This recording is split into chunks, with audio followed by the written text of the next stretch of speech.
Hello' family, আজি আপোনালোকক metro' ৰেলৰ যিটো নতুন নটিফিকেশ্যন ওলাইছে সেইটোৰ বিষয়ে জনাম।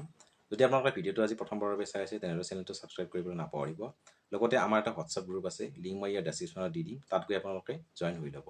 গতিকে মেট্ৰ' ৰেলৰ যিটো নতুন নটিফিকেশ্যন আছে তাত কি আছে এবাৰ চাই লওঁ আহক। মেট্ৰ' ৰেল ৰিক্ৰুইটমেণ্ট 2025 ইয়াৰ এপ্লিকেশ্যনটো ষ্টাৰ্ট হৈছে 12/3/2025 অৰ্থাৎ 12 তাৰিখৰ পৰা আৰম্ভ হৈছে মাৰ্চৰ, আৰু ইয়াৰ লাষ্ট ডেট হ'ব 4 এপ্ৰিল 2025লৈ ইয়াৰ অনলাইন এপ্লিকেশ্যন কৰাৰ লাষ্ট তাৰিখ 4 তাৰিখ। আৰু পোষ্ট নেম হৈছে, পদৰ নাম হৈছে ট্ৰেইন অপাৰেটৰ, আৰু ইয়াত টোটেল পোষ্ট আছে 50টা। আপোনালোকে অনলাইন আবেদন কৰিব পাৰিব। চিলেকশ্যন প্ৰচেছটো ইণ্টাৰভিউ হ'ব, আৰু মেল ফিমেল দুয়োটাই আবেদন কৰিব পাৰে, পুৰুষ মহিলা দুয়োটাই আবেদন কৰিব পাৰিব। ইয়াৰ চেলাৰী কিমান হ'ব? চেলাৰী আপোনাৰ 35,000ৰ পৰা 82,640 টকালৈ হ'ব, অৰ্থাৎ ষ্টাৰ্টিং চেলাৰী আপোনাৰ 35,000 হ'ব। আৰু এজটো হৈছে 18 বছৰৰ পৰা 39 বছৰলৈ আপোনালোকে আবেদন কৰিব পাৰিব।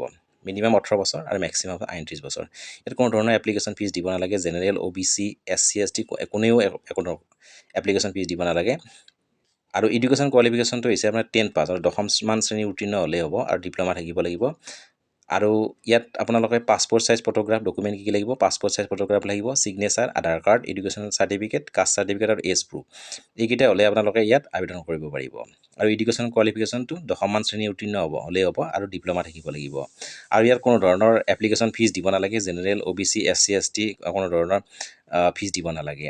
আৰু এজ লিমিট হৈছে 18 বছৰৰ পৰা 39 বছৰ। 18 বছৰৰ পৰা 39 বছৰলৈ আপোনালোকে ইয়াত আবেদন কৰিব পাৰিব। আৰু দৰমহাটো হ'ব 35,000ৰ পৰা 82,640 টকা। গতিকে আপোনালোকে ইয়াত আবেদন কৰিব পাৰে। ইয়াত টোটেল পোষ্ট হৈছে 50টা, আৰু ইয়াৰ আবেদনৰ ষ্টাৰ্ট হৈছে 12/3/2025 পৰা, আৰু লাষ্ট ডেট হৈছে এপ্ৰিলৰ 4 তাৰিখলৈ। গতিকে আজিলৈ ইমানে, ধন্যবাদ।